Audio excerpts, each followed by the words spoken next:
सबसे पहला काम करिए, कोई भी वर्ड आ जाए उसको तोड़ने की हैबिट बनाइए। सपोज ये फिडेलिटी आया हुआ है, तो अब इस फिडेलिटी को तोड़ने की आदत बनाइए। अब फिडेलिटी को जब तोड़ोगे तो ये फिड में टूटेगा।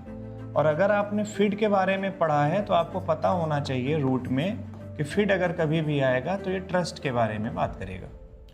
और अगर हम टी वाई को देख रहे हैं तो टी वाई कभी भी आ रहा है तो ये क्या बना रहा है बेटा? टी वाई कभी भी आ रहा है तो ये नाउन बना रहा है। अब ये दो बातें हमें समझ में आ गई। तो क्या मतलब हुआ फिडेलिटी का? फिडेलिटी का मतलब होता है लॉयल्टी। अगर कभी भी हम लॉयल्टी के बारे में बात करें, तो इसका मतलब क्या है? इसका मतलब है फिडेलिटी। या दूसरे शब्दों में कहें तो ये कुछ और नहीं है, ट्रुथफुलनेस है।